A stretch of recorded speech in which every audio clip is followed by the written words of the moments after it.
people liked it simply because everyone knew where it was. But it got to be a Yeah. pain. Asking for a So reading they of finally notice. broke down, Do it the built north. None of them's on, none of it's on built a new one. I didn't even know Yeah, that. it gets old. You gotta remember what you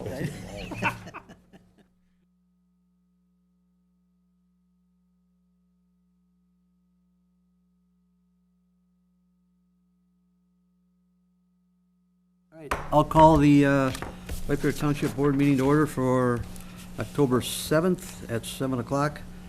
First item on the agenda is the approval of the agenda.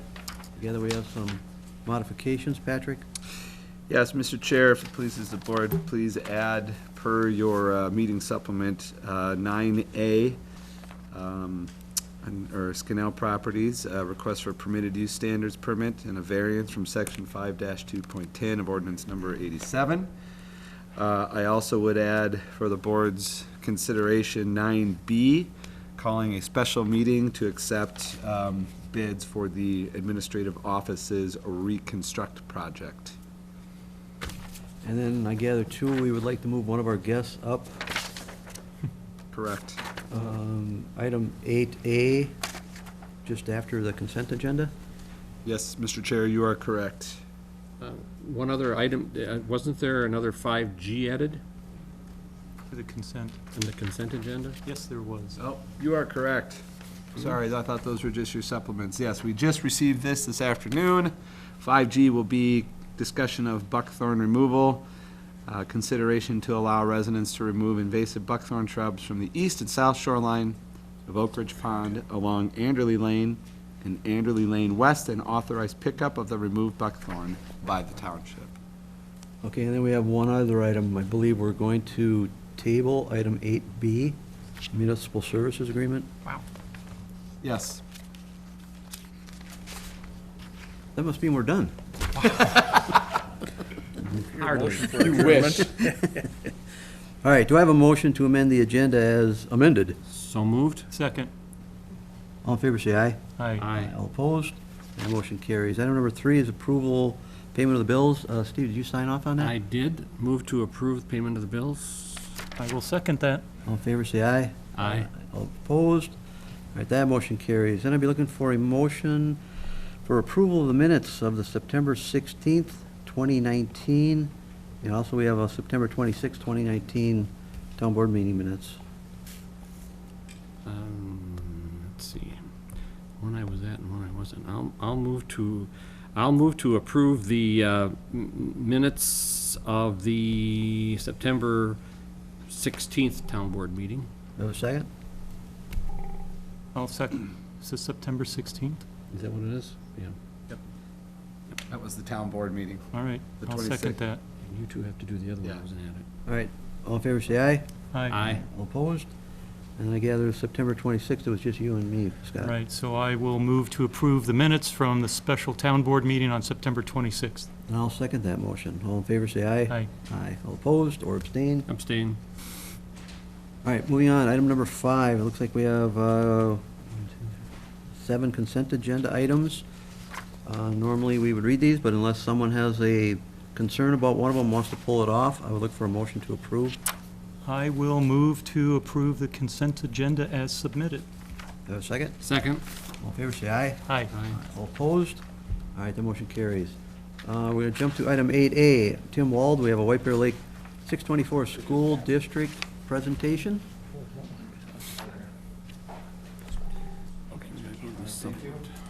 Tim Wall is there, I'm Wayne Kazmierczak. We weren't sure if we were both going to be able to make it tonight. I came back from Duluth and made it in time. I'm the superintendent, Tim is the assistant superintendent for finance and operations, and I'll take us through the main presentation part, and then Tim and I will tag team answering any questions that you might have. So go ahead, Tim. I think what we'll do we have a rather lengthy presentation, but we're going to cut it down. So and I appreciate you putting us up front. Okay, so we have a bond referendum coming up on November 5th. I've got a few handouts here. Maybe, Tim, you could hand those out. I've got 10 copies. I can get more if anybody wants them in the audience here. I've got more in my vehicle.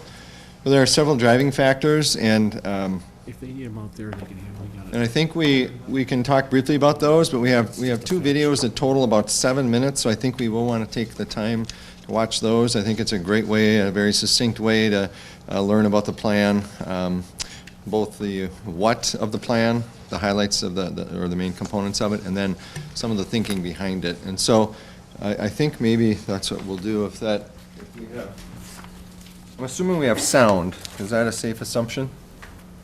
We'll find out shortly. We'll find out, huh? Thank you. There's no audio through that. Okay, There'll be video, but no audio. all right. Well, let's see how we do with, can we try the mic? From the computer? If that doesn't work, we will go to Plan B.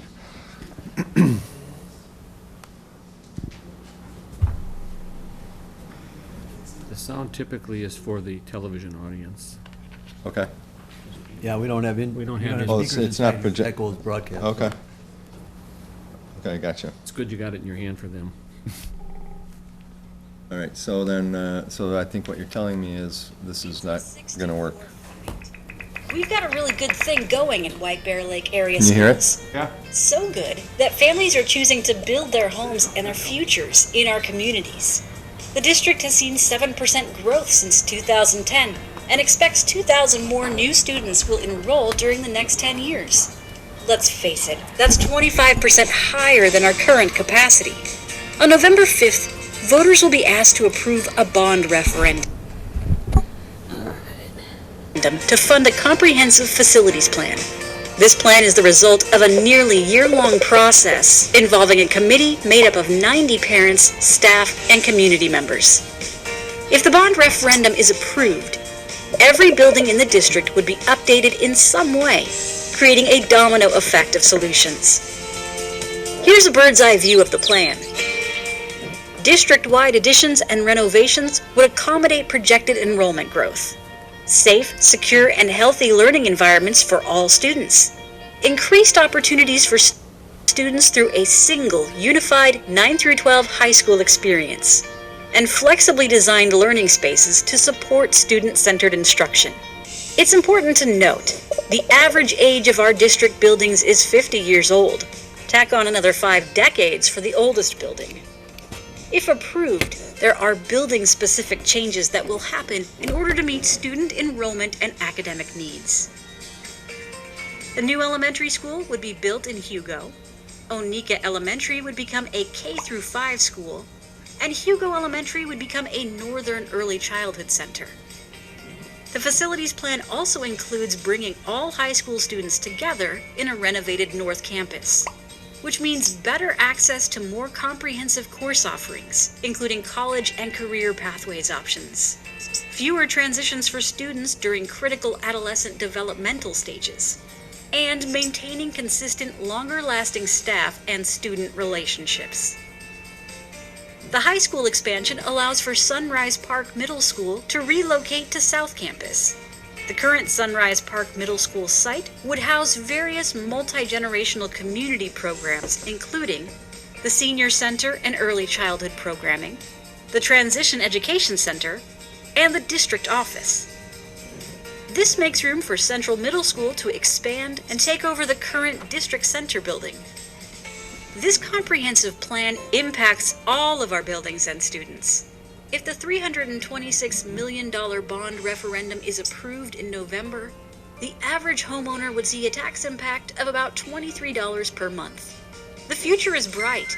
Families continue to choose our school district because of the way we support and engage all learners. After a tremendous amount of discussion and planning over the past year, the team came up with a plan that would accommodate our projected enrollment growth. It provides more programs and opportunities for all residents, aligns with the district's strategic plan, and is financially sustainable. Please learn all you can about the bond referendum and remember to vote on November 5th.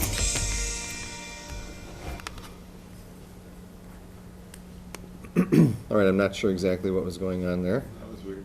That was, yeah, kind of a life of its own here.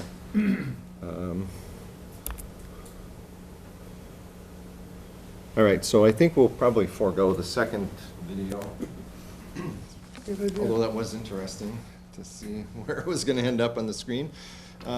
So that video is the what, and I know is a little distracting perhaps, but I won't necessarily go through each of the items here on the what ultimately was recommended by the committee. So just to recap, we had a community group that came together over a, and Tim, actually, I think we have slides on that. Maybe we want to move, advance. No, actually, that's before this. We had a committee come together, 90 people or so, came up with a plan, presented it to the school board last spring, and then the board deliberated over that for a couple of months, and then ultimately called for the election of a bond referendum. And so that's how we got to where we are today. Just want to make note of a couple of things. Tim, if you would advance, it's important, the video talked about all of our buildings being impacted, and they would be impacted. And one of the handouts you have, go ahead, if you can advance, Tim, even if it's a little wonky. You have a handout of this particular slide on one of those. That gives you an idea of the comprehensive nature of the plan. So each building with the main parts and how they would be impacted are highlighted on that. The biggest part of the plan is the high school, so taking our 9th and 10th grade campus, North Campus, and our 11th and 12th grade campus, and actually stepping back and rethinking that concept and actually building a new high school on the North Campus site while utilizing the existing square footage that we have on that site. Right, and the tax impact was mentioned, $23 a month on the average home. We have a little bit more context with that as well on one of your handouts. Tim, if you would advance, if you can. It's that graphic right here. Let me explain this graphic. So this is the. We're going old school. Oh, that might be better. Okay, this one. So the graphic at the top of this handout, this is our voter-approved school debt tax levy, payable 2019 on a home with a value of $250,000. Our current voter-approved debt is listed over on the left. That's $24 a year. So if the bond referendum is approved, we would be at that 275 figure.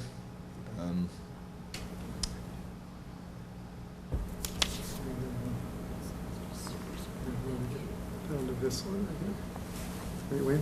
Yep. So we'd move to that 275, and you can see that is still below the average of neighboring school districts. And those neighboring school districts include North St. Paul, Maplewood, Oakdale, Stillwater, Mounds View, Forest Lake, Roseville, Matamidi, Centennial, and South Washington County. So again, that gives you a little more context as to what the tax impact would be on a bond issue of $326 million. Okay, why don't we look at the bottom of that? We've put together some examples of the homestead tax credit, and maybe go out just a little bit. So there are two examples. One was a $200,000 home, and another is a $275,000 home. Again, that's about the average in the district. Household income is listed there, different levels. Again, these are just examples that were provided. So if a household income of $100,000 in a home of $275,000, that household would qualify for through the homestead tax credit.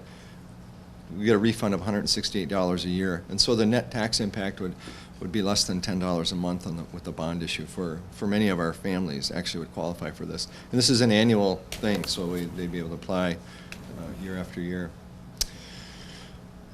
All right, so we won't do the why video, but I think maybe that probably does it for what we wanted to just share with you. And then if you want to take a few minutes and ask us some questions, we'd be happy to answer anything you'd like to ask us.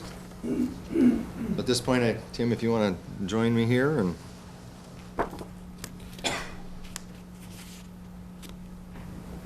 I guess I'll throw out the question first. And I know that you've got a lot of backup information here that I haven't quite yet got through, but you showed the map, the schools that are going to be impacted. And obviously, many, many years ago, Mariner was created as a high school in the South. Has there been any thought of creating a high school up in the north. Yeah, sure. Do you want to talk about that a little bit of the history? Sure. If you go back to 1974, when we opened Mariner High School, the district was faced with the same kind of enrollment situation we're at right now. They were forecasting really significant increase in enrollment. And the district at that time decided to build a second high school. They built Mariner, that you just referenced. As the enrollment increased, and then they went through a period of up and down enrollment. And so there was a time at which, in the early 1980s, when Mariner and White Bear Lake High School had smaller enrollments. And at that point, the district could no longer continue to offer two high schools and offer the kind of programming that community members expected for their high school. So they went to one high school. One high school, a split campus. It continued to offer a lot of programming, but it created a split campus environment. One of only a handful of communities in the entire nation that has had a split campus high school. We worked hard to make that split campus work, but it really created an environment where students in 9th and 10th grade didn't really feel like they were in high school. It's hard when 9th and 10th graders think high school begins in 11th grade. You can't do high school in 2 years. It takes 4 years of commitment.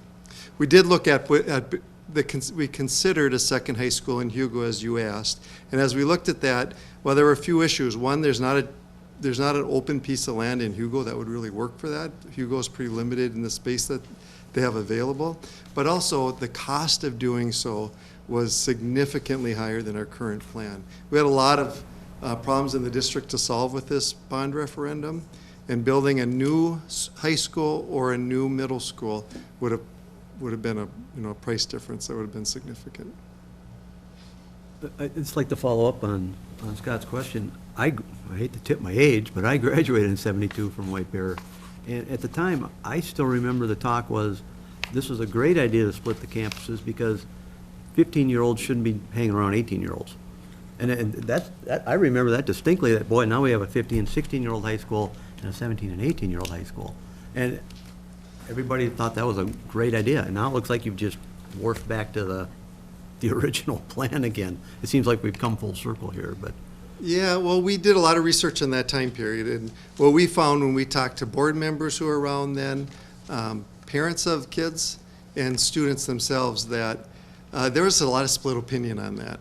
Really, the school board didn't feel like this was the best, like having a 9, 10, 11, 12 split was really a great option for the school district. It was maybe the only option. What they couldn't live with was having lack of opportunity for students, and so they went with the split. There's a reason that communities across the nation haven't embraced a split campus. Having a transition right in the middle of a high school is difficult for a lot of kids. Our 9th and 10th graders would really benefit from having juniors and seniors as role models. So I was our high school principal at South Campus for 12 years, and I got to see how juniors and seniors carry themselves, and some of our seniors are really inspiring people to 9th and 10th graders. And in a school that lacks that opportunity for 9th and 10th graders to be inspired and to have seniors serve as a role model is missing something significant. So we work hard in our 9th and 10th grade building to convince them that high school starts in 9th and 10th grade, but there's an extra challenge in doing that in our community. So explain to the television audience and us, District 624 had a lot of the growth was to the south, but all the new growth, the Hugo area, is to the north. For them to split off, what would that take? Yeah, so the growth that we're experiencing, there's new housing growth, but then we're also seeing turnover of homes in the southern part of the district. So the growth is all projections on what our resident increase will be. So your question about splitting off, it would require legislative action. Okay. It would require, like if somebody has asked a question before, well, couldn't they just join another school district? Well, I'm not sure. So, and under that scenario, both the White Bear Lake School District and any other school district would have to agree on that, and there'd have to be legislative action. We're a school district of about 67,000 residents. We're made up of 10 different communities, So there's significant growth happening in Lino Lakes as well. So if we were to go with the mentality of, well, if there's housing growth in a certain part of our district, then they should just become their own school district. We haven't thought that that would be a good way to approach our school district residents. We have an obligation to provide an education for our residents, and we have an obligation to provide facilities for our residents. So I think some of the fear in a lot of residents is that that's exactly what may happen, is that they don't see the renovation of the south end of our district. They see the growth to the north end of the district, and the high cost to do all the renovations, and then have that big growth area saying, well, we want to be part of Forest Lake, we want to be part of some other yeah, school, or our own. that couldn't happen. So the legislative piece is what the key there is, Yeah, and agreements. Yeah, and I don't know of any legislator that would do it unless a school board asked them. And I was, in my previous district, we actually worked with a neighboring district, and we actually changed boundaries, but we both wanted to do it, and it made sense for both of us. We called it a land swap. It's probably not an exactly accurate term, but there were just, you know, the district I was in, we wanted a section of land that would be developed in 20 years, and they wanted a section of land that was actually in a neighboring city that where people could see the school out their window, and it was in a, you know, it was a very, school district boundaries are a little crazy. We have island parcels, for example. You probably know about that. We have parcels that are surrounded by the Centennial School District, and we have White Bear.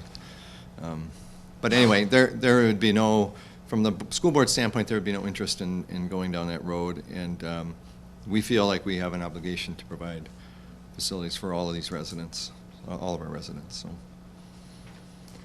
But there is a significant investment in not just in the north, in the school facilities. Like the key part of the plan is the high school investment and bringing that together, and certainly all of our students will benefit from that. But I've been hearing from residents, and I know everybody wants our kids to be educated. White Bear Township is about full. I think maybe we may see an increase of, even at the best, I think I've seen 200 people in the next 10 years, 15 years. So the growth isn't coming from our area, so a lot of residents are going, we're paying for a school where somebody's actually, like Steve said, that area is just blooming out, and now you've got so many residents going in there. So they do feel a little bit slighted on that aspect, but I'm more concerned, this is a 20-year bond? 24. 24? Is this, 326 is a lot of money. Is that sustainable? Or are you going to be, in 15 years, going, come on back, we need some more? Yeah, well, we think this would set us up for the next several decades. If there was something in the next 10 or 15 years, it'd be something we're not anticipating right now. This is based on, the growth estimates are based on 75% of our agricultural land being built out. So that's what those estimates are based on. So there isn't much, there wouldn't be much more growth beyond that down the road. So we would essentially, with this plan, we would be situated pretty well for probably several decades. And the length of time, the 20-year, 24-year, that's typical for bond issues for a school district. That's not an unusual number of years. Is the thought right now just to keep the football stadium where it is? Because that Yes. would be a disconnect from your new Yep, centralized high so school. the stadium would stay, although we would have athletic facilities at the new high school site. We would have we'd have a track, we'd have all-weather field there, certainly. Probably enough seating to host like lacrosse and soccer matches and track meets at the new site. But, the large 4,000 or 5,000 spectator events would stay at South Campus. Again, that's not an unusual model. High schools have stadiums not necessarily right on their campus in the metro area. That's not that unusual. So.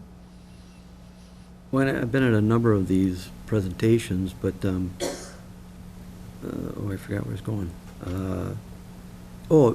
There was some talk originally of purchasing homes for the North Campus expansion. Is that still on the table? Yep, so we can carry out this plan without acquiring any additional properties.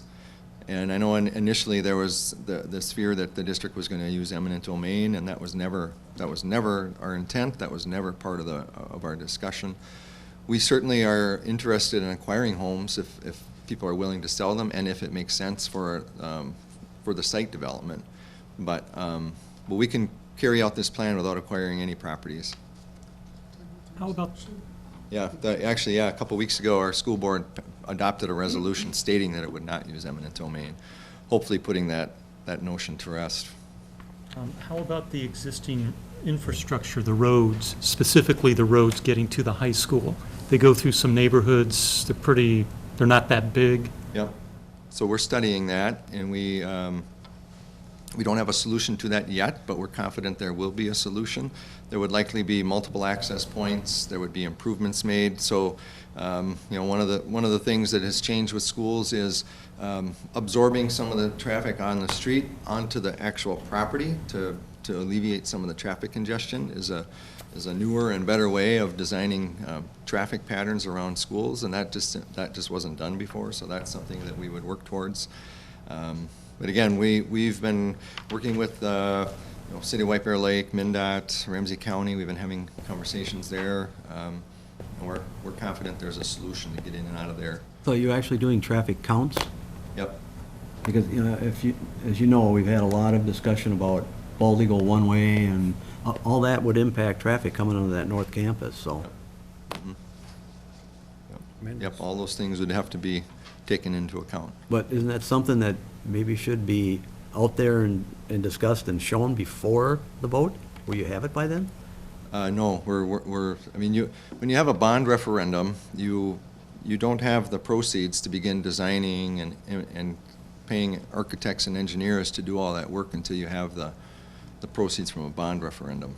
So that's what we would be doing. We would be, the design of a high school that size would take about a year, so there'd be a lengthy process for all those discussions to occur.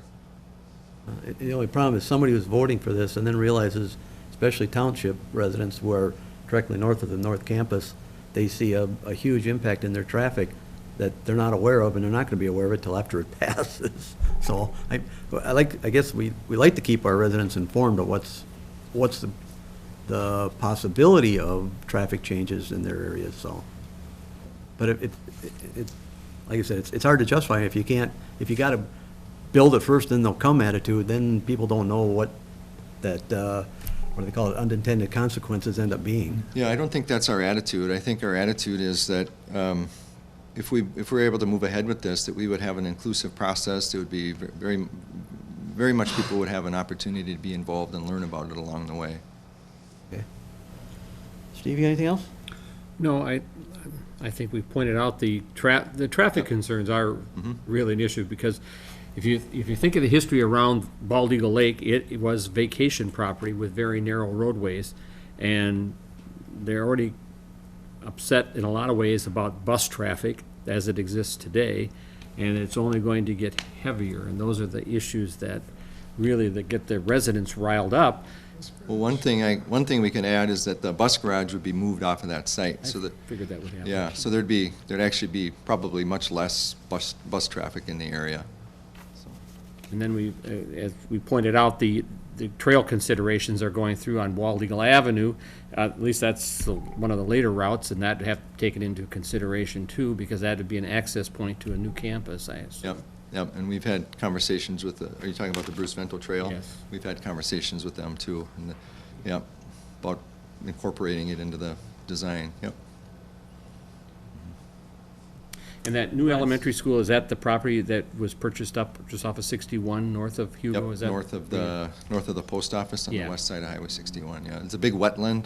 Yeah. There's like 95 acres of wetland and about 35 acres of buildable land, so it'll be a nice site. So where was the other property up there that you've given or let go North back? of Was- Wagner, north of the greenhouse. North of the greenhouse, okay. All right, thank you. Yep. Scott, anything? All right, thank you, Well, gentlemen. Thank you very much. Yep, thanks. Appreciate it. Yep, thank you. Okay, moving on. We have item number 6, old business, water meter replacement project update. Who's doing that, Dale? Yeah, yes. You're pretty happy about it, Dale. So I reported at the last exec meeting that the installation was approximately 45%. I can report now it's like 53, or maybe a little bit more as of today. Haven't had the weekend results. But The, I think we need to put some notice to the contractor, or to the Core and Main, on the deficiencies of not meeting the contract deadline date. And that is in the contract, is October 15th. So we're looking to, Chad has drafted a letter to this point, to that degree, addressing some of the deficiencies in the installation and some other concerns we have that will be addressed in that letter. So we are recommending that the town board, if they get a chance, once we get the letter to draft, that we can go ahead and send that letter once it's been read by staff. And this concern with the deadline is driven by the vendor's action or inaction and not residents signing up or not signing up? Well, that's all related in the, that's referenced in that. Well, I'm sorry, so that's a separate, the sign up that's another part of the Separate discussion. from what you're talking about? Yes, this Okay. is the letter that will go to the Core and Main, the local rep for census, to notify them of our concerns Part over of it. the deal with both their inability to sign people up. Their system appears to be deficient, as well as how fast they're moving to begin with, and other issues involving the installations themselves, which have been a bit defective. Great. Address it sooner rather than later. Yeah. The letter's done. Good. Any questions, Steve? Nope. Scott? Is this just informational then? You don't need Yes. any Yep. formal action? All right. Okay, Then, moving on then. Part two, though, for Lynette on billing, there is a related one to the notified for residents, because the bills are gonna be going out here, like, soon, today, tomorrow, not today, obviously, but within the next few days. And she would like to add some language, if the board's okay with the blue highlighted item on that page with the bill, the sample bill. To schedule your appointment today at the number provided by M&E for the scheduling, White Bear Township's water meter upgrade project will be completed in October 2019. Failure to schedule your appointment will result in a non-compliance fee of $300, which will be added to your utility bill each quarter until the meter is upgraded. And I believe we discussed this at our exec board meeting, that we needed some wording to put some teeth into this. And this is going to be specific to those households that have not yet signed up, so if somebody signed up, they're not going to get that? I think it's gonna be on all the bills. I believe that's my understanding. Now, if you've already had your meter replaced, you know, you probably wouldn't take heart to it, but I don't know that, I'm not sure if Billy can weed that I out. don't think we can split it out that Right. way. I'm just wondering if you're going to get additional calls from people saying, hey, I already had it replaced, might. what's this doing? Yeah, we might. All right. All right, do you need formal action for this addition to the bill? Okay. This is all ready to, this is going out, you say? Yes, this With would, the bills. with the bills, I was waiting for. I was gonna say, to cut down the calls, would it been that if you already had it done, disregard this notice, but that's fine if it's too late to change it. I think we'll take the calls if emphasis is put upon the urgency. I guess that's the big question, is are you comfortable fielding additional calls that you wouldn't want? Okay, Yep, we're gonna have to be, all right. Okay. All right, moving on. Item number 7A. We have a public hearing for Christopher and Stephanie Ward at 5448 Hennessy Vista. This is a public hearing, so I need a motion to waive the reading, noting it's been properly published. So moved? Second? All in favor, say aye. Aye. Aye. All opposed? Then I need a motion to open the public hearing. So moved? Second? All in favor, say aye. Aye. Aye. All right, Tom, you taking this? Okay, this property located at the corner of Otter Lake Road and Hennessy Vista. Corner lot right here with existing single-family home. Some other improvements to the property, and this is the guy in question right here, this 10 by 12 shed. It was constructed without a building permit, and as a result, the code enforcement officer sent a letter. Apparently there was a mix-up on who was to pull the permit. But the shed itself is a little bit too close to the public right-of-way. It's only located 13 feet from the Otter Lake Road right-of-way. Structures are required to have a 35-foot setback from a public right-of-way. So this is an after-the-fact variance request of 22 feet, again, to allow the shed in the location it is right here. The variance is reviewed by a variance board, also the planning commission. So the variance board started the review, took a look at the site, visited the property, identified fairly large area back here where a shed could be constructed to meet setback requirements. Only problem is this is a major drainage way, and oftentimes there is standing water back here, especially in the spring. As a result, the variance board and planning commission both felt that was a hardship, felt the location right here, which is behind a fence, 6-foot board-on-board fence, is a fitting spot for that. Felt it met the standards for approving a variance, and both the variance board and planning commission recommended approval of the 22-foot right-of-way setback variance as the applicant requested. Now, what's the size of that shed? 10 by 12. And it's still technically portable? For some reason, it could It be is moved? movable. It's not on a concrete slab. All right, It's, so if yeah, there was an easement issue that they had to get in there? can be moved. I know this property's had a lot of work done to it. I mean, it's a nice-looking piece of property. What's the height on it? You know, because you can see it above the fence, obviously, but Oh, is it 8 feet? Yes, the top of the square is 8 foot, then the peak of the roof is above that. all right, Steve, were you at the planning commission they did? I was on this one. And they were very comfortable with that because of the drainage issues towards the back of the property. And based on what the variance board had said before, they were comfortable that that's the best possible place for it, and it was portable. However, I'll only say this comment. Haven't we, in the past, where we've got maybe an easement issue that we've put it in writing that they understand that that's, you know, that it's subject to, if it needs to be moved, that you fully understand that it's got to be moved. Yeah, and that would involve building over an easement. And this is Very not? rare, but we've done that. But this is actually outside the easement. We Okay. have 10-foot drainage and utility easements around the property lines, and again, this is 13 feet off. Okay, so. 13, all right. Tom, there was mention of, I think it was Mike Johnson that mentioned he'd like to see maybe amending our Right.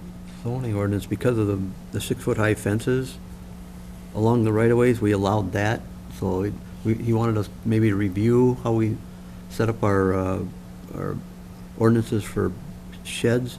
Yeah. Is that something that would go back to the planning commission to review? Right. We have to come up with some wording options and review that at one of the next planning commission meetings. All right. Scott, anything? All right, at this time, then, I'll open this up for public comment. Do I have a motion? So moved? Second. All in favor, say aye. Aye. Aye, all opposed? So I know the applicant's here if you'd like to come up and say anything, or if you're good, or if there's any residents that want to speak of it. Going once, going twice? Okay, hearing none, I'll look for a motion to close the public portion. So moved? Second. All in favor, say aye. Aye. All right, that motion carries. All right, any other questions of Tom, comments? All right, I guess I would be looking for a motion. I'll make a motion based on the variance board, planning commission, staff review and recommendations. Move to approve the request for a 22-foot right-of-way setback variance to allow a 10-foot by 12-foot shed after the fact at 1548 Hennessy Vista. I'll second that. Motion's made and seconded. All in favor, say aye. Aye. Aye. All opposed? That motion carries. You're all done. Okay, moving on. Item 7B, this is also a public hearing for the SMC Corp.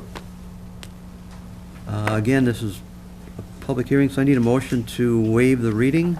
So moved? Is there a second? Second that. All in favor, say aye. Aye. All opposed? Then I need a motion to open the public hearing. So moved? Second. All in favor, say aye. Aye. All opposed? All right, Tom? Okay, previously reviewed by the town board on September 16th, continued action on this proposal until tonight's meeting. SMC has 2 properties on North Centerville Road right here, I-35 over here, their original building, second building constructed not that long ago, and they're looking at developing this part of their site back here between the buildings and I-35E. Specifically, they're proposing to construct a new warehouse manufacturing office building in this location right here. It's 121,728 square feet in area. That's the request for the permitted use standards permit tonight. In addition, they're doing some master planning of the site, plans for a future office building in this area right here, and also plans to add to the second building in this area right here. But tonight we're looking at this and other site improvements, grading of the whole site, several requests being reviewed by the town tonight. A minor subdivision is the first item under request. Currently, this area of the property is considered an outlot.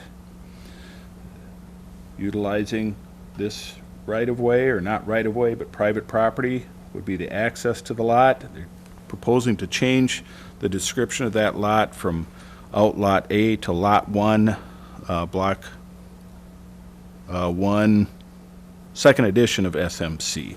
So that involves a minor subdivision, just to change the classification. The second part of the request is a wetland permit.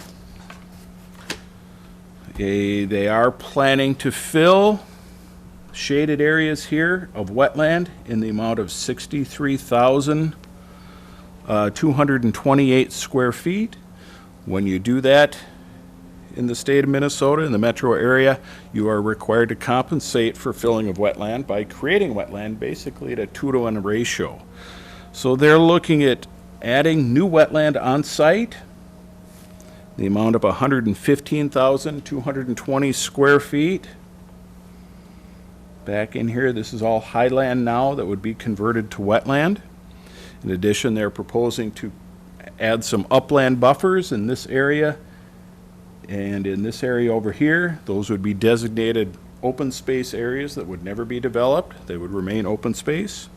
Also, they're proposing to buy some wetland credits from a wetland credit bank, a wetland that's been created somewhere else in the town or in the watershed district, as a form of credit for someone like this who can't meet that requirement of 2-to-1 replacement on site. They will have to buy credits off-site somewhere. So that's what they're proposing to do, those 3 steps to make up for that wetland fill. The issue that came up at the previous meeting was this portion of the newly created wetland, which includes some existing wetland, is set basically right up to this retaining wall and this access road. Now, the town's floodplain ordinance does require setback buffers between a wetland and a structure, and in this case it should be a minimum of 20 feet, and that buffer increases based on a higher slope. In this case, they're not providing any setback, so no 20-foot buffer. The reason for that is they would like to create as much wetland on site as possible. If that buffer would to be applied, they'd have to find another 10 to 20,000 square feet of wetland to create. Can't be done on site. It would have to be done off-site and probably outside of the town. So this was reviewed by the Planning Commission, discussed, and their recommendation was it makes more sense to actually put the wetland on site versus the wetland buffer. So that was the issue that was outstanding at the last meeting. So this did go back to the Planning Commission for their recommendation and review of that, and they did recommend approval of the wetland permit as proposed without that buffer. And finally, the town requires approval of a permitted use standards permit. That's for a use that's permitted on site, obviously industrial. Buildings in this light industrial zoning district are permitted. So they requested and again have been recommended for approval by the the Planning Commission for approval of a permitted use standards permit. Building has been designed to complement the existing buildings on site. SMC themselves will be using a portion of the building for warehousing purposes. The back half of the building, or the side that's closest to, or the end that's closest to 35E, is to be leased by Parade Corporation, outfit that's in Lino Lakes that is losing their lease, and they're shifting their operation down to this building right here. At the previous meeting, also, a budding neighbor to the south, this is property that's utilized residentially. It's zoned industrial long-term, will most likely develop industrial. But they were concerned about some of the contours and retaining wall in this portion of the site right here. The applicant's engineers have cleaned this up a little bit, fixed a mistake with the retaining wall, and are keeping all of the stormwater on site versus overflowing. Obviously, if there's a major storm event, way beyond a 100-year event, drainage is going to go off-site, but it's going to be pretty wet on-site too. So I've been working with the abutting property owners to that effect to make sure that's all understandable and makes sense. I think we're fine with that. So, Planning Commission has reviewed, recommended approval of the minor subdivision as proposed, the wetland permit as proposed, and also a permitted use standards permit. And then specifically relative to that buffer setback area, the Variance Board and Planning Commission has recommended approval of a variance, and that's from section 5-2.10 of ordinance number 87, which is the floodplain ordinance. All right, Scott? I don't have any questions. Anything, Steve? No. So Tom, the permitted use standards, there's 15 of them on page 93 and 94. They've all been, put it this way, there's no disagreement with all of these. Yeah, there are quite a few outside agencies besides the town that reviews this. Army Corps of Engineers, MnDOT next to a freeway, Ramsey County on their county road. So those, fire inspector, those agencies have all reviewed those and made the recommendations. There's a couple of outstanding issues they would say you need to address this. So what we do is when the board reviews, and if you're to approve a project, it would be subject to conditions which are outlined in a zoning certificate. So we prepared the zoning certificate for you in anticipation of adoption tonight, and that would list a number of conditions of approval. Do you have that list? Should be in your packet, I hope. What page? I mean, is it part of this 15 on 93 and 94? I believe so. Because I noticed our town engineer's not here tonight, but Yes, that's the proposed zoning certificate on 90, starting on page 92. In some cases, there's some minor details that need to be worked out, so we'll put a catch-all phrase like all requirements of the town engineer.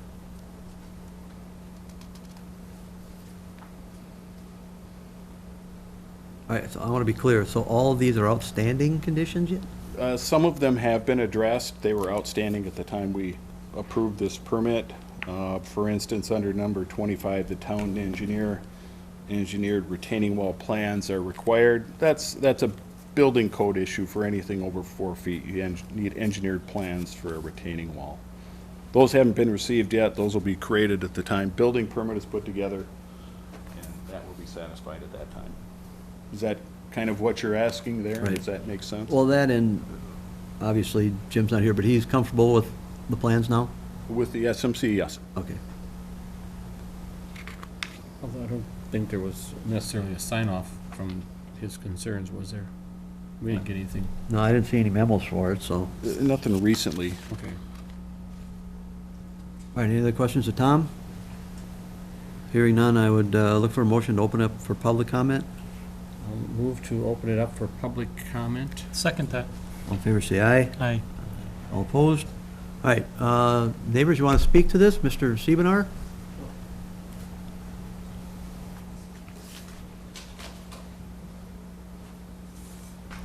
Yes, I'm Ray Siebenaller, 5776 Centerville Road, the south property. And I just want to say that the plan, if you slide that over just a little more. The main concern was the southwest corner there. that southwest corner there. And SMC raised the curb by 1/2 foot. And I want to get, we'll bring that to your attention. And they also beveled the parking lot so that it'll drive the water more to the northwest, which is a good plan. And that's different from what you had last time. And I just want to make sure that we get it in the minutes that Mark Kronbeck has assured us that this plan will not top over that curb. Water will not top over that curb unless it's 8.1 inches of rain in a 24-hour period. And that's pretty good. And but I want that recorded in the minutes. So they've done a good job of redesigning it to protect us. I think we're all going to be flooded if we get that. Yeah, that's what I told Mark on the phone. I said, well, we're going to all have a lot of water then. And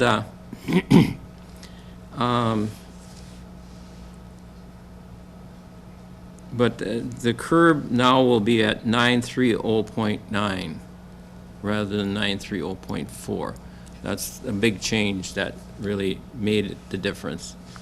And I just want to make sure that we're no longer, that it's in the minutes, that we're no longer designated as the emergency overflow from the SMC property, and I think Tom agreed with that.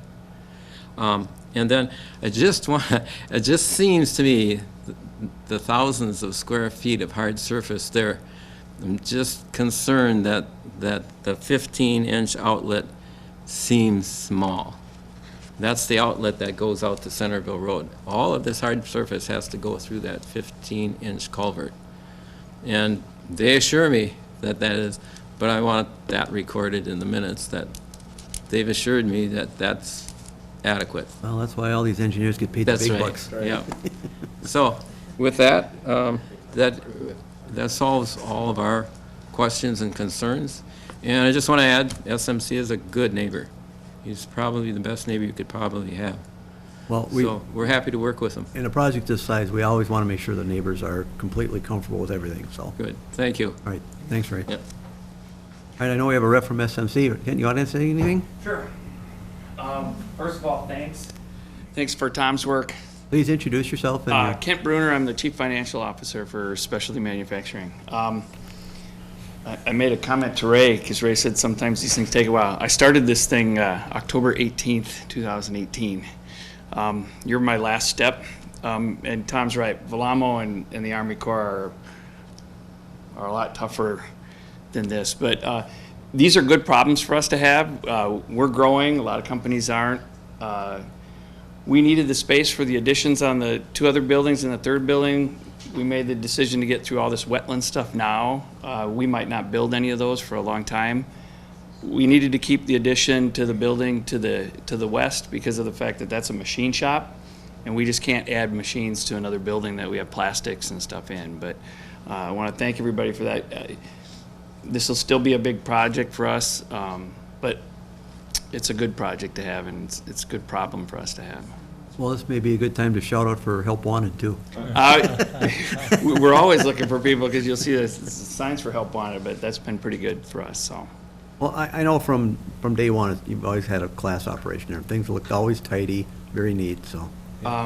Dan, who's not here, and Scott met him today at a previous meeting. Their last names are real similar, but he's very picky. Some of our employees don't like the fact that he's real picky about the way the grounds work. Well, when your and name's stuff. on the door, you get a little picky. Exactly right. His name's on the door, so it goes that route.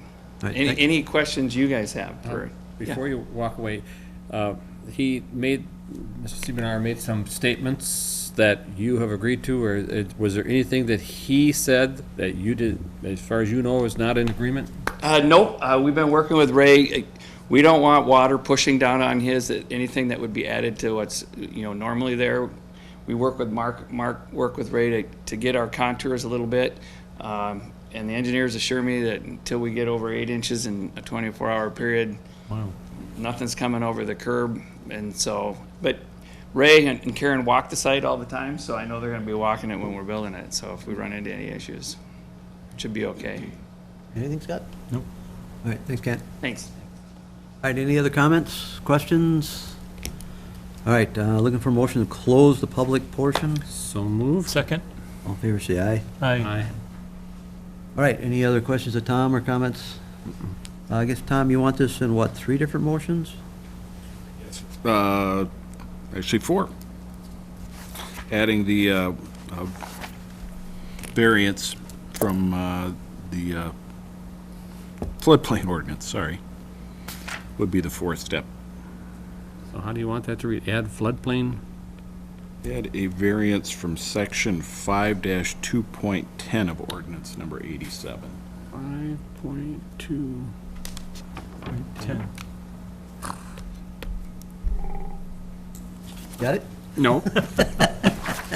Just what do you Let's start think? with the easy one Yeah, then. let's go with the first one. All right, you can make me do this, eh? So is this wetland thing still? I still might. So my question, Tom, so there's going to be a continuance on the wetland? What happens with wetland permits in the Always done town? that way?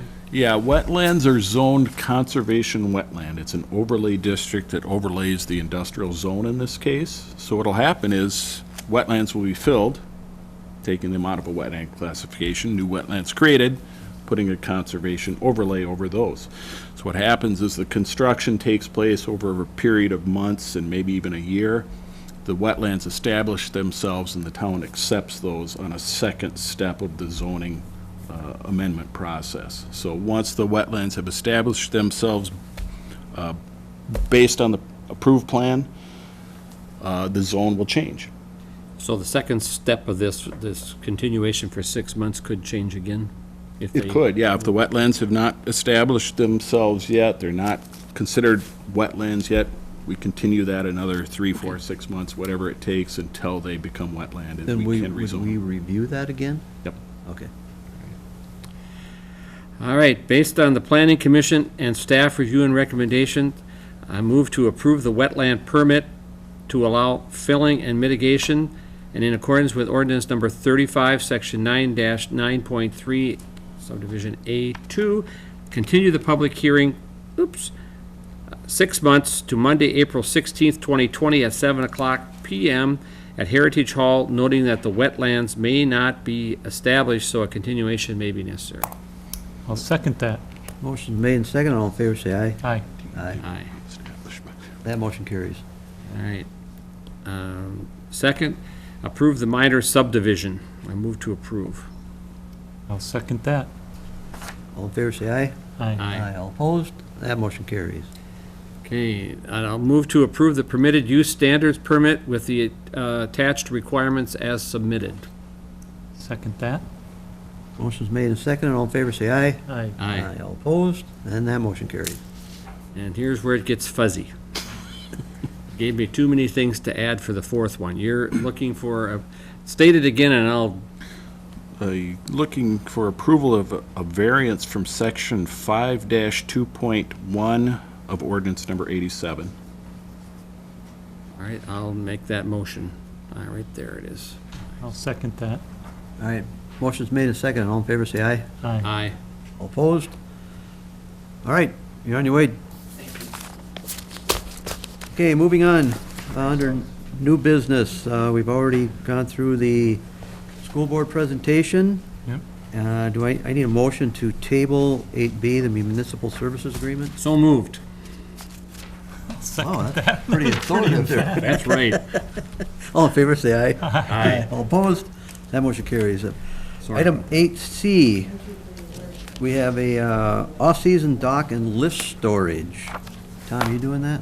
I am, yes. This was discussion at the Planning Commission meeting this last week. Mr. McCune was in attendance there. He suggested staff's recommendation, put this on the agenda for tonight for some town board direction. As the docks and boat lifts are coming in, it's been noticed by a couple of planning commissioners that some of the storage is not necessarily sightly, little haphazard. And the Planning Commission had discussed just briefly, should we consider ordinance amendments that would basically regulate how people store their docks and boat lifts during the off-season. Some of the planning commissioners felt we should do something. Some said, no, we don't want to touch that.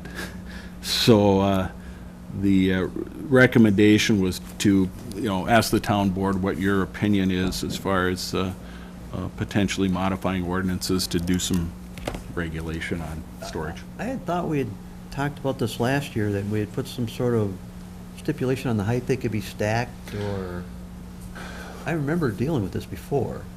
I think it went to the planning commission with lots of thoughts about that, but I don't think, we looked at for other communities, I think we really did not get a lot. And I think the general consensus was, there's not much to base it on, but people have gotten a little haphazard as far as how they put their property to bed for the winter, and I think that's why we headed in this direction for a while. We looked at an example from Spring Lake Park that, regulates the stack, how high it can be stacked no more than 4 feet, and potentially how close it can be set back to the road. And primarily the issues or concerns that have been raised are properties around Bald Eagle, or properties that have a home, a road, and then a lakeshore property. So people see somebody else's stuff across the lake versus if you store it in your backyard, you're looking at your own stuff, so. Well, you got a comment in here about the DNR has rules already, but you don't state what they are. Do you know what they are? The DNR has guidelines that they ask communities to adopt, is my understanding, but the DNR's jurisdiction ends at the water's edge. So whatever's happening on the land is up to the town. Can we get a list of those guidelines? So it might give us a starting point, so we're not reinventing the wheel here? I'm sure they have a list of, recommendations, so we can get that. I think if you want to call it urgency, is that it is the fall, and time we get around to looking at all this stuff, we will be in dead of winter, and where a gentle reminder might spur some people to make some changes.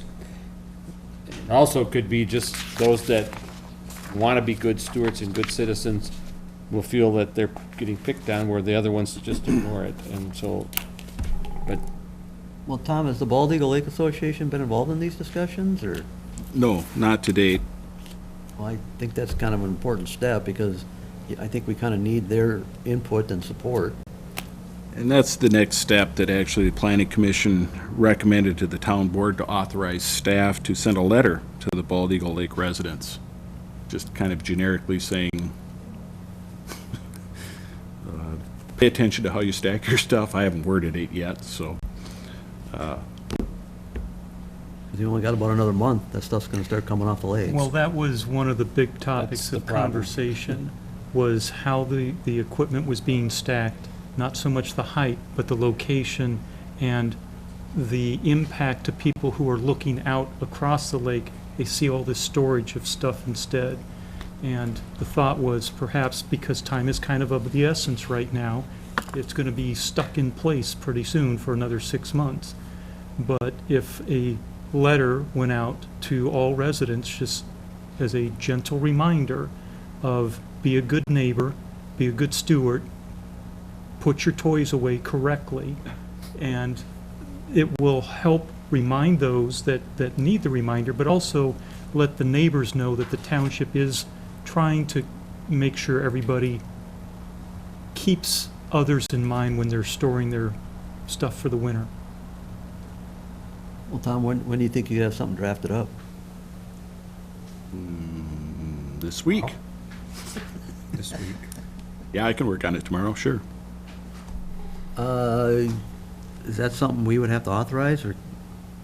So Based on Planning Commission recommendation, yes, we Right. would. Well, but I'm getting at, we're not gonna be able to do that for another 2 weeks. Yeah. So, I guess time's the essence, but again, I really think the association has to get involved in this, so we can, even if we have a contact person and they can get their input.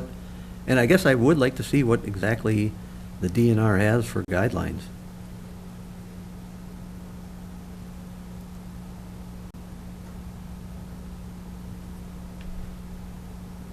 This also seemed to be a good part-way step, because there was initially discussion around creating an ordinance specifically telling people what to do, and as Tom mentioned, that other communities were looked at, but then there's that time issue again, because we wouldn't have that in place by the time this winter comes around. You'd have to have hearings, which may be a little more interesting. The ordinance is a little problematic because not all land around that lake is created equal. There are some that are high banks, some that are very flat, some that have very little front yards. So, I mean, it's not something you can do quickly. So this seemed to be a step. Yeah. All right, I guess you got your marching orders down. So you don't need any actual official, I will work, no action now, so. yeah, I'll work on a letter for your review at 2 weeks. Or you could do it at the special meeting on Friday we're gonna call for. No. Okay. You said 10 minutes. Yeah, you said 10 minutes. Okay. All right, any other questions of Tom? Okay, moving on. Item 8D, the MCES Service 2017 Municipal I&I Grant Program. Who's taking that? Dale? I am.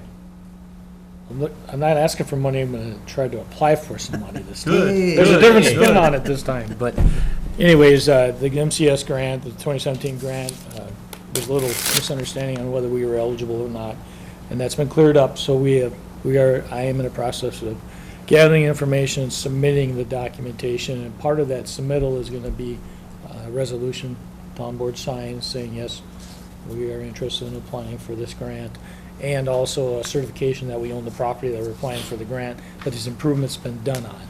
So that's 1A, the attachment 1A that's in there, that's for signature. So really, it's just, and then we'll hopefully get some kind of notice from them here in another month or two, and they'll say, here's how much, and then there'll be another board action to sign that form for submittal for the amount that they're gonna give us for reimbursement. More than $10? It's more than $10. Good. Okay. Tens of thousands of dollars when I'm Well, that's even It'll better. be more than what we get in LGA. Oh, by far.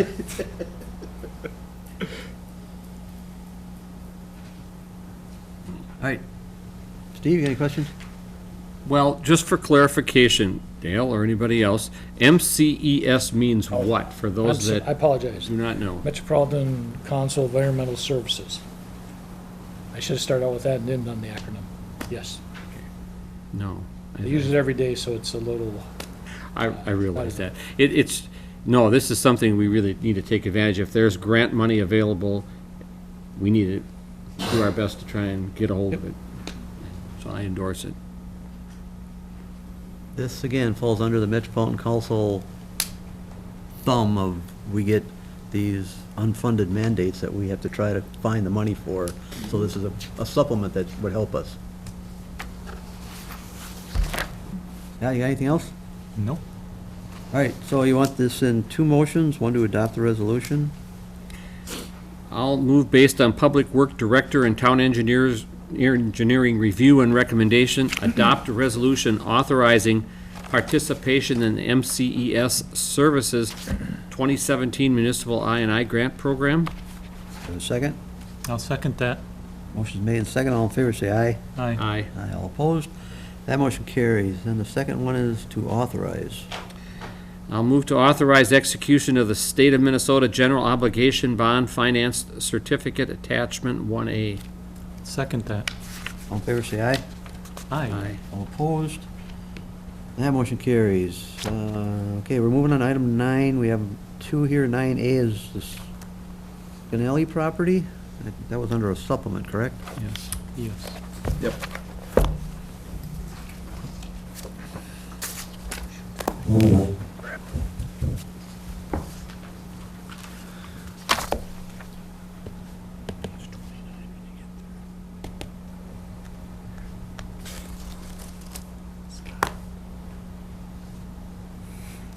Ready? Yep. Okay, Scannell property. This is property that some of you may be familiar with. It was platted in 1997. This is Centerville Road right here, again, I-35E. Railroad tracks. You can see the ball field at Polar Lakes Park just across the freeway from this vacant site here. Mike Rovina plat was approved in 1997, Included 3 buildable lots and a wetland lot. Mike Rovina was the name of the company that was proposing to put their world headquarters right here. They purchased the property, they went through planning, got approval of plans, purchased the site, graded the site, and everything fell apart. But they did sell the 2 remaining lots to Vico Corporation, who put buildings up there in the past 20 years. But this site has remained vacant. As I mentioned, when they purchased the property, they graded it at that time also. At that time, several permits were requested of the town. One of those included a wetland fill permit again. We had that with SMC before. In 1997, they were permitted to fill 2.17 acres of wetland on site. But had to compensate again at a 2-to-1, slightly different formula back then. They created 4.9 acres of wetland on site. In addition, they provided some upland buffers on the property. Specifically down in this corner of the site, this nice little wooded area right here will remain as a buffer in forever, theoretically. So no development of that property. But this is the developable portion of the site right here. Cul-de-sac accessing the site that goes out to Centerville Road. Protected wetland here, protected buffer property there.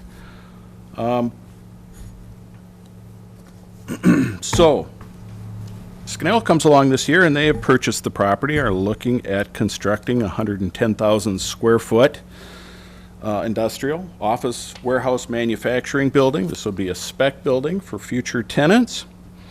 Access to the site would come from Constellation Drive. Again, the cul-de-sac that stops right there. They are showing a plan that, as proposed, would have parking on 3 sides of the building. So this is the building, again, 110,000 square foot. Access right here, parking on 3 sides, entrances to the building here, truck docking on the westerly side right there.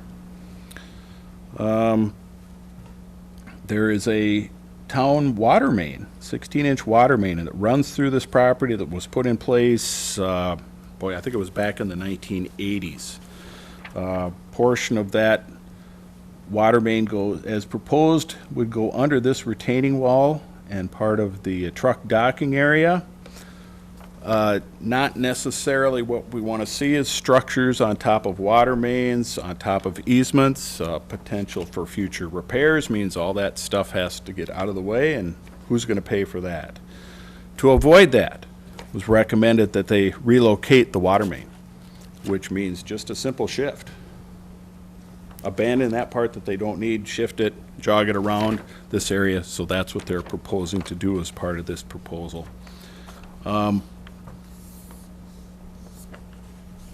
Okay, so several requests involved with this one here. First off would be a vacation of part of the water main, which is, again, under a drainage and utility easement, and to be reestablished in a new location. Abandonment of a drainage and utility easement does require a public hearing and town board approval.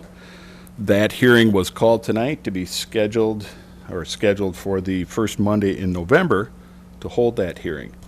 We're proceeding with the rest of the proposal tonight because technically you don't want to abandon that easement until the water main is no longer active in effect there, and reestablishing the easement over the new portion of the water main. So it's nothing that has to be done prior to construction. It can be done during the process. So that's our plan, is to review that next month.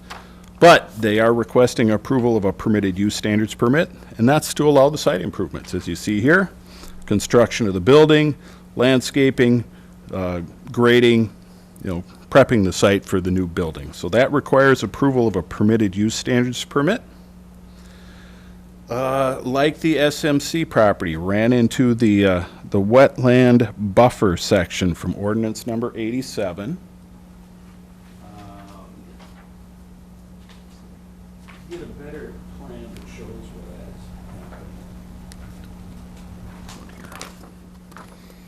Okay, so in this case, Canal proposed a 20-foot buffer around the wetland.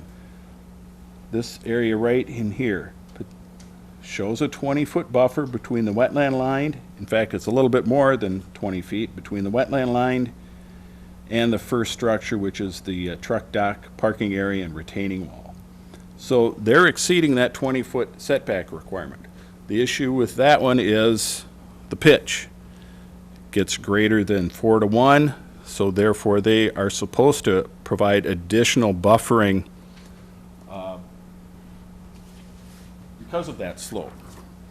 So they went and looked at the design and what the impact of that additional buffer would be. So this is these two wetlands are in question here with a buffer and with the additional buffer based on, you can see the contours here, quite a bit of slope. So what happens when you apply that section of the floodplain ordinance, this becomes the setback line, right here and right here, where it impacts what they want to construct. So with this one, again, the Planning Commission looked at this, wondered if that section is really fitting. It's not consistent with Velamo, the local water management organization that also has a permitting procedure, reviews the wetlands. So in order to be consistent with their requirements, the Planning Commission and Variance Board looked at that and again thought that that section 5-2.10 should not apply in this case and a variance should be approved. And in fact went on to say they're going to take another look at this section of the ordinance to see if it would be more appropriate to just modify the ordinance accordingly. So we are consistent with nearby watershed district requirements. So you've got the vacation that we talked about, the permitted use standards permit, and that variance from section 5-2.10.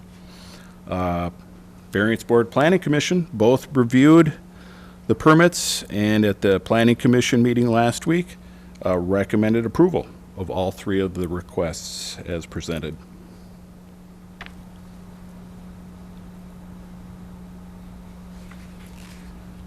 Tom, did they have any elevations of buildings or anything? Yes, and I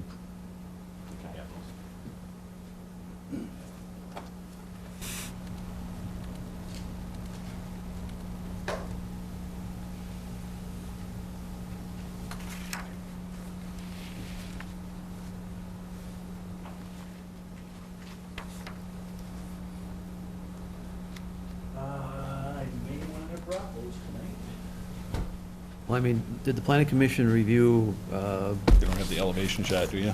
Okay. did they review any lighting, signage?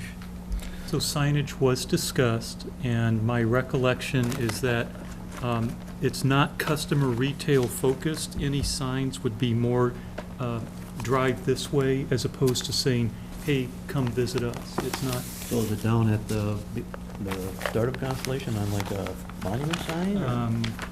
Oh, well, it is. How does truck traffic find it? That was what the kind of signs there would be. It wouldn't be large retail-focused signs. But I guess I'll defer to the reps later on. Well, if you don't have them, you don't have them, Tom, but Sorry, I didn't have them. Those were provided at the Planning Commission meeting, but what about, was this looked at by White Bear Fire Department? White Bear Fire Inspector has looked at it, provided a list. See, that seems like a long way to get to that building, through Constellation Drive, down the cul-de-sac. Yep. Was there any talk of access to Centerville Road? Because it looks like there's too much wetland, but. No, there was not. Access around the building is one of the things the fire department likes to see. This has it. In fact, they provided a plan that shows fire truck movements throughout the site, making sure that their biggest piece of equipment can get around the site entirely. So that was one of the requirements that the fire inspector had. Trucks can make it all the way around. They need to be within 100 feet of a hydrant that they can plug into in a couple of locations. There was a list of requirements that the applicants would be required to meet. They seen that list, they're fine with it. And again, we've incorporated the requirements of the fire inspector into the zoning, the proposed zoning certificate that you're reviewing tonight. Along with those requirements, Army Corps, Valamo, I-35E, the railroad gets involved, Ramsey County gets involved. So those agencies have all reviewed this proposal and have either recommended approval, have approved a permit, or have approved a permit subject to conditions, again, that we tried to outline in our zoning certificate. So if you do approve this, you would adopt the requirements of both the town and all the agencies outside. But again, like we talked before, it seems like we're always getting these with all these outstanding issues. It seems like this should be not brought to us until it's resolved, at least some of these. I mean, I get frustrated when we're asked to okay these pretty sizable projects, and we've got a list of outstanding issues that, oh, okay, they'll be fine. Yeah, it's not they'll be fine, it's just you're required to do that, and we think these outstanding issues have been addressed. We've included that information in your packet. Well, I just got this tonight, so it's not like I had time Which you didn't have time to review, so sorry about that. I mean, do we have the TKDAs Yes. in here? Is he okay with this project? Jim had a couple of concerns, but was unavailable today to talk through those. And what were those concerns specifically? Help me out, anybody who might remember that. Cross slope on the easement for the water main. That was one of the concerns. 4 to 1. There was two. For access, to maintain access.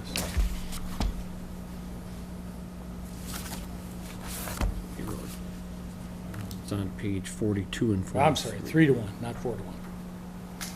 Well, again, like I said, I don't know about Steve or Scott, but it's frustrating for me when we get these, and it's, I don't know, to me, it's half an application, but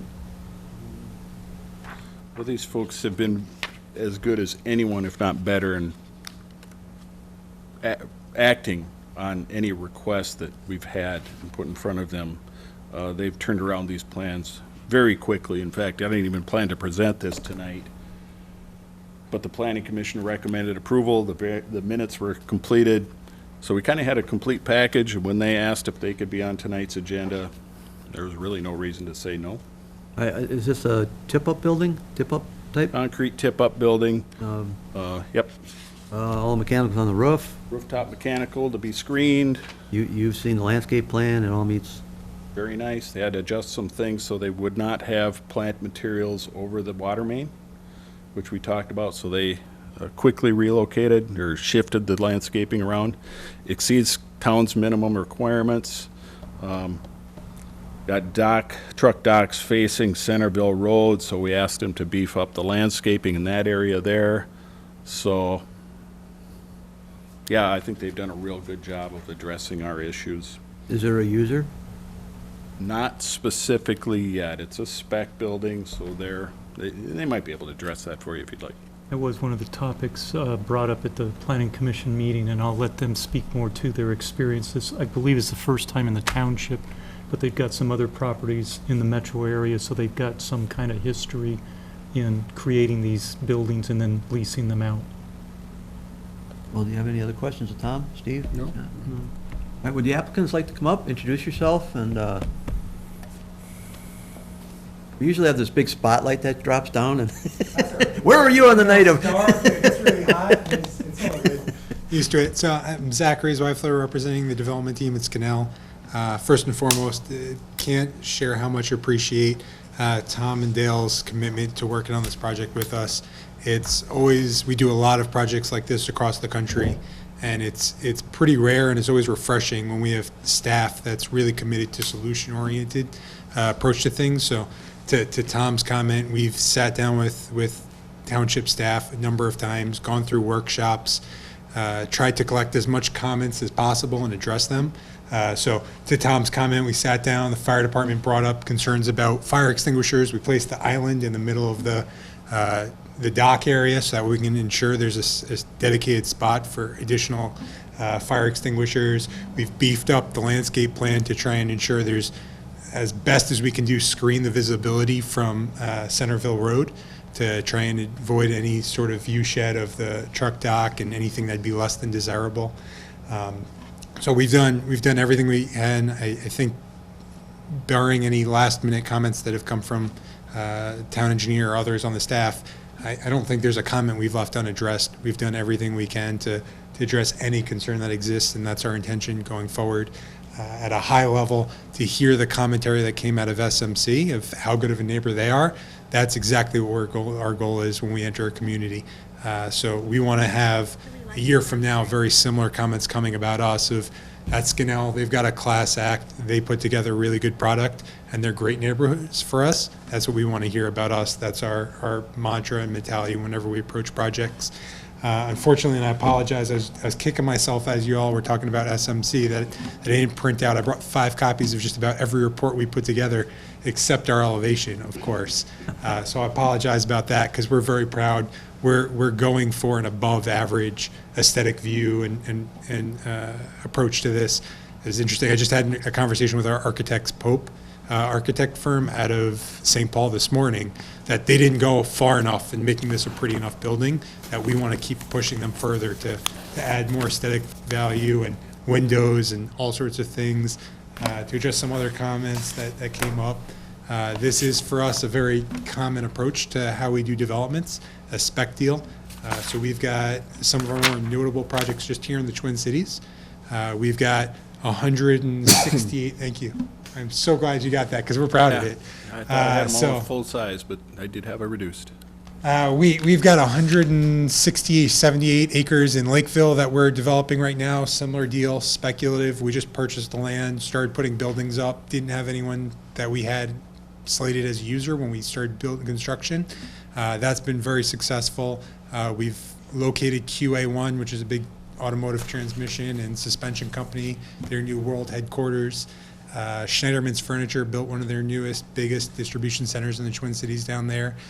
We've got tons more going on there. Unfortunately, nothing that's signed or firm yet, but that represents over 300,000 square feet just in those 2 deals. Up in Brooklyn Park, we've got 600 some odd acres that we've placed countless companies. We've got PPG's new world headquarters for floor products. We've got over 300,000 square feet of completed product. We've filled all of the buildings that we created up in Shakopee. I believe that's 250,000 square feet.